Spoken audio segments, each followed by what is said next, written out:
This YouTube channel does not promote any violent, harmful, or illegal activities. All content provided by this channel is meant for an educational purpose only.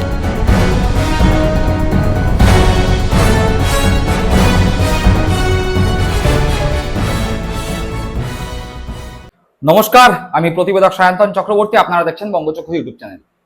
ভোটে বিপর্যয় তো ঘটেছেই। দলের যে ৮০ জন জেতা বিধায়ক তাদের মধ্যে বিপর্যয় নামার পরে মমতা বন্দ্যোপাধ্যায় তৃণমূল কংগ্রেসের সমস্ত কমিটি ডিসলভ করে দেন। তৃণমূল কংগ্রেসের শাখা সংগঠন থেকে শুরু করে মাদার সংগঠন, যুব সংগঠন, মহিলা সংগঠন, হকার সংগঠন, ছাত্র সংগঠন, সমস্ত সংগঠনের কমিটি ভেঙে দেন মমতা বন্দ্যোপাধ্যায়। বুঝিয়ে দেন যে দলের রাজ তার হাতে। আর ইতিমধ্যেই দেখা যায় যে বিধায়কদের মধ্যে ৬০ জন ঋতব্রতপন্থী হয়ে বিধানসভায় স্পিকারের কাছে ঋতব্রত বন্দ্যোপাধ্যায়কে দলনেতা, বিরোধী দলনেতা করার জন্য চিঠি দেন এবং অধিকাংশ ক্ষেত্রে দেখা যায় যে অভিষেক বন্দ্যোপাধ্যায়ের বিরুদ্ধেই অধিকাংশ বিধায়করা মতামত দিচ্ছেন। তারা বলছেন যে তারা অভিষেক বন্দ্যোপাধ্যায়কে নেতা মানতে রাজি নন, যদিও তারা মমতা বন্দ্যোপাধ্যায়ের প্রতি তাদের অটুট বিশ্বাস এবং আস্থার কথা জানিয়েছেন। আর ঠিক সেই রকম সময় দাঁড়িয়ে মমতা বন্দ্যোপাধ্যায় ধর্মতলার ওয়াই চ্যানেলে ধর্ণা কর্মসূচি করে টেস্ট করে নেন নিজের জনপ্রিয়তা আদৌ বজায় আছে নাকি সেখানেও ভাটা পড়েছে। মমতা বন্দ্যোপাধ্যায় ধর্ণা কর্মসূচিতে দেখতে পান যে তাকে ঘিরে এখনো কর্মীদের উন্মাদনা ঠিক একই রকম আছে। আর তারপরেই মমতা বন্দ্যোপাধ্যায় রাস্তায় নেমে যান কালীঘাট মন্দির দর্শন, মহাত্মা গান্ধী, রবীন্দ্রনাথ, রাজা রামমোহন রায়, নেতাজির প্রতি শ্রদ্ধা জ্ঞাপনের সঙ্গে সঙ্গে মমতা বন্দ্যোপাধ্যায় বুঝিয়ে দেন রাজনীতির খেলা হবে রাজনীতির পথে হেঁটেই। অর্থাৎ মমতা বন্দ্যোপাধ্যায় বুঝিয়ে যান যে ১ মাস অতিক্রান্ত ভোটের রেজাল্ট বেরিয়ে গেছে, ওসব ছেলে ভোলানো কথা, অর্থাৎ কারচুপি করে জেতা হয়েছে, কাউন্টিং এ মেরে বার করে দেওয়া হয়েছে, ইভিএম এ কারচুপি হয়েছে, ব্যাটারির পার্সেন্টেজ ৯২-৯৩, এ সমস্ত কথা বলার টাইম শেষ। অর্থাৎ ১ মাস এ সমস্ত কথায় কেটে গেছে। এবার রাজনীতির ময়দানে নামতে হবে। আর রাজনীতির ময়দানে নামতে গেলে দলকে গুছাতে হবে। দল গোছানোর কাজ শুরু করেছেন মমতা বন্দ্যোপাধ্যায় এবং দল গোছানোর কাজ শুরু হওয়ার সাথে সাথেই তৃণমূল কংগ্রেসের পক্ষ থেকে দলের নতুন কমিটি ডিক্লেয়ার করা হয়েছে। সেই কমিটির সবার উপরে চেয়ারপারসন মমতা বন্দ্যোপাধ্যায় আছেন এবং পাশাপাশি এর আগে অভিষেক বন্দ্যোপাধ্যায় দলের সর্বভারতীয় সাধারণ সম্পাদক ছিলেন। এবারেও অভিষেক বন্দ্যোপাধ্যায়কে তৃণমূল কংগ্রেসের পক্ষ থেকে দলের সর্বভারতীয় সাধারণ সম্পাদক রাখা হয়েছে। কিন্তু অভিষেকের পাশাপাশি তার সঙ্গে জুড়ে দেওয়া হয়েছে আরো ২ যুগ্ম সাধারণ সম্পাদক। কারা তারা? তারা হলেন দোলা সেন এবং ডেরেক ওব্রায়েন। অর্থাৎ কোথাও না কোথাও অভিষেকের ডানা ছাটা হয়েছে, বুঝে দেওয়া হয়েছে একা অভিষেক বন্দ্যোপাধ্যায় আর সিদ্ধান্ত নিতে পারবেন না। তার সঙ্গে জুড়ে দেওয়া হয়েছে দোলা সেন এবং ডেরেক ওব্রায়েনের মতো ২ রাজ্যসভার সাংসদকে। এই রাজ্য তৃণমূল কংগ্রেসের সভাপতি ছিলেন সুব্রত বক্সী। নতুন কমিটি যা তৃণমূল কংগ্রেসের পক্ষ থেকে প্রকাশ করা হয়েছে, বয়সের কারণে এবং অসুস্থতার কারণে তাকে অব্যাহতি দিয়ে সেই জায়গায় দায়িত্ব দেওয়া হয়েছে মমতা বন্দ্যোপাধ্যায় ঘনিষ্ঠ অতীতের মন্ত্রী, প্রাক্তন বিধায়ক, প্রাক্তন মন্ত্রী চন্দ্রিমা ভট্টাচার্যকে। আর রাজ্য তৃণমূল মহিলা কংগ্রেসের সভানেত্রী করা হয়েছে মালা রায়কে। যুব তৃণমূল কংগ্রেসের সভানেত্রী করা হয়েছে সায়নী ঘোষকে। তিনি আগেও যুব তৃণমূল কংগ্রেসের সভানেত্রী ছিলেন, এবারেও তাকেই রাখা হয়েছে। রাজ্য তৃণমূল ছাত্র পরিষদ, যে ছাত্র পরিষদের ওপর ভুরি ভুরি অভিযোগ রয়েছে, দীর্ঘ ১৫ বছর তৃণমূল কংগ্রেস ক্ষমতায় এবং দীর্ঘ ১৫ বছরে বিভিন্ন কলেজে ছাত্র সংসদের নির্বাচন পর্যন্ত হয়নি, সেই ছাত্র পরিষদ তৃণমূল কংগ্রেস ছাত্র পরিষদ টিএমসিপি, যেই টিএমসিপি সৈনিকদের দৌরাত্মে ফেসবুকে শুধুমাত্র নিজের নেতার জয়গান দেখা যেত, মাঝে মধ্যে বোঝা যেত না কারা আসল তৃণমূল। যারা তৃণমূল কংগ্রেসটাকে তিলে তিলে তৈরি করলো তারা আসল তৃণমূল নাকি এই টিএমসিপির ছেলে ছোকরারা আসল তৃণমূল, বোঝা যেত না। তাদের এতটাই দৌরাত্ম্য বেড়ে গেছিল, সেই তৃণমূল কংগ্রেস ছাত্র পরিষদের সভাপতি তৃণাঙ্কুর ভট্টাচার্যকে অপসারিত করে তার জায়গায় দায়িত্ব দেওয়া হয়েছে প্রিয়াঙ্কা অধিকারীকে। এর পাশাপাশি ইতিমধ্যেই রাজ্যে হকার উচ্ছেদের মতো ঘটনা ঘটছে। দিকে দিকে বিভিন্ন রেল স্টেশন তো বটেই, এছাড়া বিভিন্ন জায়গায় যে অবৈধ হকাররা দোকান করে রেখেছিলেন তাদের উচ্ছেদের মতো ঘটনা ঘটছে। দেখা যাচ্ছে হকাররা এক রাতের মধ্যে নিজেদের অন্য সংস্থানের উপায় হারাচ্ছেন। দিকে দিকে হকার আন্দোলন বা হকার উচ্ছেদ বিরোধী আন্দোলন সংগঠিত হচ্ছে। আর ঠিক এই রকম মোমেন্টে দাঁড়িয়ে, এইরকম পরিস্থিতিতে দাঁড়িয়ে মমতা বন্দ্যোপাধ্যায় তার দীর্ঘদিনের সঙ্গী, তার অনুগত মদন মিত্রের ওপর ভরসা রেখেছেন এবং এই হকার ইউনিয়নের দায়িত্ব দিয়েছেন মদন মিত্রের ওপর। পাশাপাশি শ্রমিক সংগঠনের দায়িত্ব দিয়েছেন আরো এক পুরনো সৈনিকের ওপর, মলয় ঘটকের ওপর। যে শ্রমিক সংগঠনের দায়িত্ব ছিল ঋতব্রত বন্দ্যোপাধ্যায়ের ওপর, ঋতব্রত বন্দ্যোপাধ্যায় এখন বিদ্রোহী হয়ে ইতিমধ্যে তৃণমূল কংগ্রেস থেকে সাসপেন্ড হয়েছেন এবং ঘটনাচক্রে তিনি এই মুহূর্তে বিরোধী দলনেতা পশ্চিমবঙ্গের বিধানসভায়। সেই ঋতব্রত বন্দ্যোপাধ্যায় অতীতে আইএনটিটিউসি পশ্চিমবঙ্গের সভাপতি ছিলেন, সেই জায়গায় দায়িত্ব পেয়েছেন মলয় ঘটক এবং এর পাশাপাশি লিগাল সেলের দায়িত্বে গত বিধানসভার যিনি স্পিকার ছিলেন সেই বিমান বন্দ্যোপাধ্যায় তৃণমূল কংগ্রেসের লিগাল সেলের দায়িত্বে রয়েছেন। এর পাশাপাশি জাতীয় মুখপাত্র অর্থাৎ জাতীয় স্তরে তৃণমূল কংগ্রেসের মুখপাত্র হয়েছেন দুজন, ডেরেক ওব্রায়েন এবং আইনজীবী কল্যাণ বন্দ্যোপাধ্যায়, এবং রাজ্যের ক্ষেত্রে মুখপাত্র হয়েছেন কুণাল ঘোষ, বিধায়ক কুণাল ঘোষ। এই মোটামুটি তৃণমূল কংগ্রেসের নতুন গঠিত কমিটি। এবার এইভাবে মমতা বন্দ্যোপাধ্যায় তো চেষ্টা করলেন দলটাকে গুছিয়ে নেওয়ার। মমতা বন্দ্যোপাধ্যায় প্রথমে বুঝালেন যে অভিষেকের বিরুদ্ধে হাজার অভিযোগ আছে, তাই অভিষেকের ডানা ছাড়লেন, কিন্তু অভিষেকের সঙ্গে যুগ্ম সাধারণ সম্পাদক কাদের করলেন? দোলা সেন এবং ডেরেক ওব্রায়েন। ঘটনাচক্রে দোলা সেন বা ডেরেক ওব্রায়েন আদৌ কি মাঠে ময়দানে নেমে সংগঠনের কাজ করেন না? তৃণমূল কংগ্রেসের নিচু তলার কর্মীদের মধ্যে দোলা সেন বা ডেরেক ওব্রায়েনের কতটা প্রভাব আছে বলা যায় একেবারেই নেই। তাই আক্ষরিক অর্থে বোঝানোর চেষ্টা হলো, অভিষেক বন্দ্যোপাধ্যায় ডানা ছাটা হলো এবং অভিষেক বন্দ্যোপাধ্যায়ের সঙ্গে দুজনকে জুড়ে দেওয়া হলো, কিন্তু আদপে এটা একটা গিমিক বা একটা ওই ছেলে ঠকানো, বাচ্চা ঠকানো, এরকম একটা সিদ্ধান্ত নেওয়া হলো। ইতিমধ্যেই তৃণমূল কংগ্রেসের এই কমিটি সামনে আসার পরে রাজনৈতিক মহলের ধারণা যে মোটামুটি ভাবে যারা বিদ্রোহী বিধায়ক রয়েছেন বা বিদ্রোহী সাংসদ আগামী দিনে হতে চলেছেন তাদের কাছে বার্তা দেওয়ার একটা চেষ্টা হলো, দেখো অভিষেকের বিরুদ্ধে তোমাদের অভিযোগ থাকতে পারে এবং তোমাদের অভিযোগকে মান্যতা দিয়ে অভিষেক বন্দ্যোপাধ্যায়কে সাধারণ সম্পাদক, সর্বভারতীয় সাধারণ সম্পাদক রাখা হলো, কিন্তু তার সঙ্গে আরো দুজনকে জুড়ে দেওয়া হলো।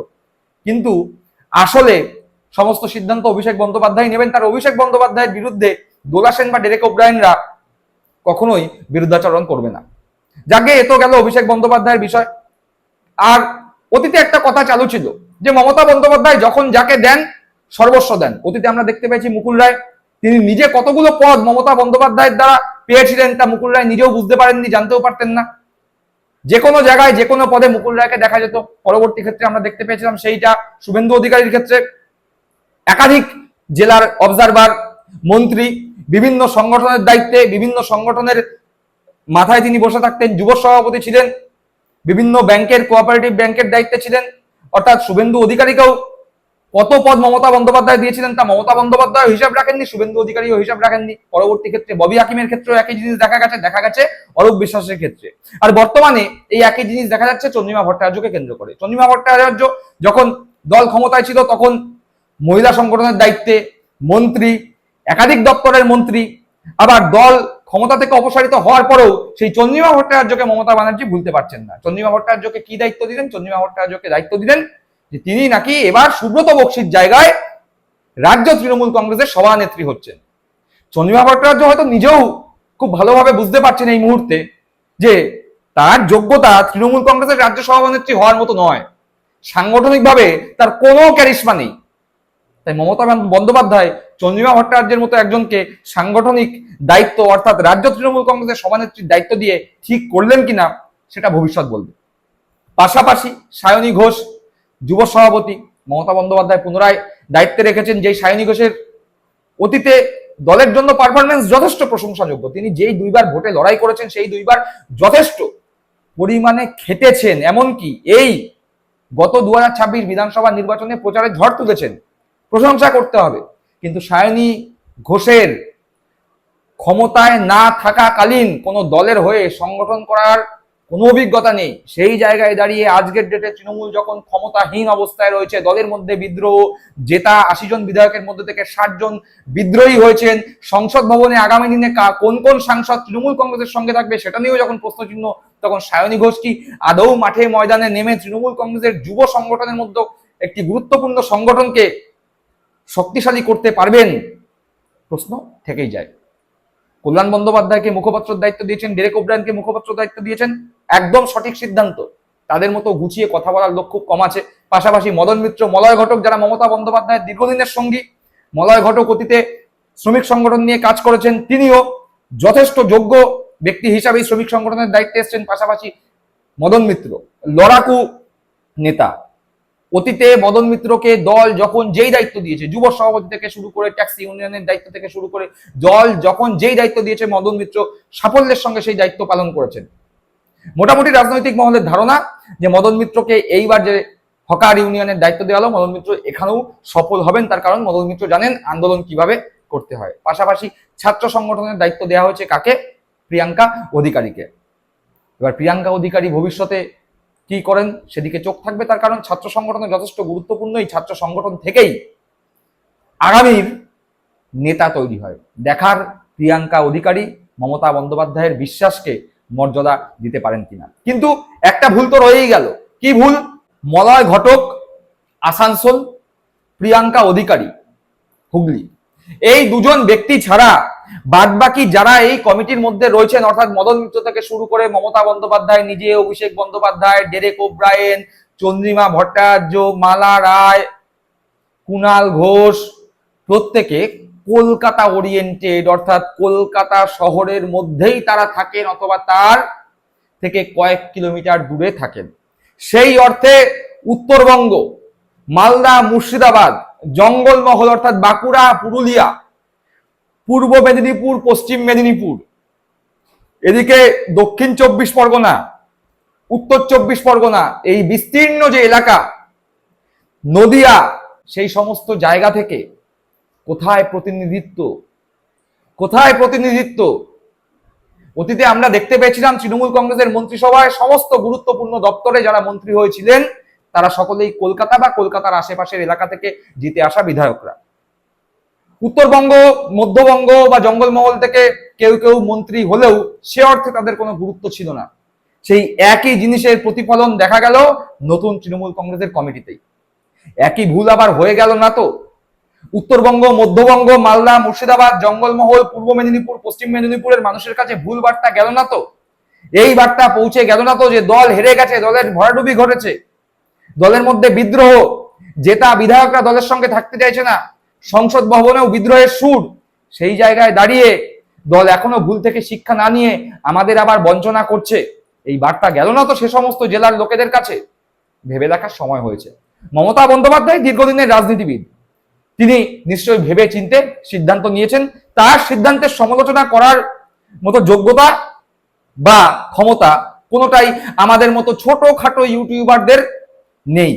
কিন্তু রাজনৈতিক মহলে যা আলোচনা হয়, নিচু তলায় যা আলোচনা হয়, চায়ের দোকানে, পাড়ার মোড়ে, আড্ডায় যা আলোচনা হয়, সে সমস্ত কানে আসে। আর সেই সমস্ত কানে আসা কথাই আমরা আপনাদের সামনে তুলে ধরার চেষ্টা করি। দর্শক বন্ধুরা, আপনারা কি মনে করছেন কিছু কি ভুল হলো, কিছু কি খামতি থাকলো, নাকি মমতা বন্দ্যোপাধ্যায় জোর দিলেন শুধুমাত্র আনুগত্যের ওপর? কোন ভুল থেকে শিক্ষা নিলেন? রিসেন্ট ঘটে যাওয়া বিধায়কদের বিদ্রোহ থেকে মমতা বন্দ্যোপাধ্যায় সিদ্ধান্ত নিলেন যে শুধুমাত্র অনুগত সৈনিকদের ওপরই ভরসা রাখবেন। এই সিদ্ধান্ত নেওয়া কি ঠিক হলো, নাকি মমতা বন্দ্যোপাধ্যায়ের উচিত ছিল গোটা রাজ্য জুড়ে বিভিন্ন জেলা থেকে প্রতিনিধিদের সামনে এনে দায়িত্ব দেয়া, যাতে গোটা রাজ্য জুড়ে তৃণমূল কংগ্রেসের সংগঠনটিকে নিজের চোখ দিয়ে বিভিন্ন প্রতিনিধির মাধ্যমে মমতা বন্দ্যোপাধ্যায় দেখতে পারেন? দর্শক বন্ধুরা, আপনারা কি মনে করছেন? অবশ্যই কমেন্ট বক্সে কমেন্ট করে জানাবেন। সকলে ভালো থাকবেন, সুস্থ থাকবেন। জয় হিন্দ, বন্দে মাতরম।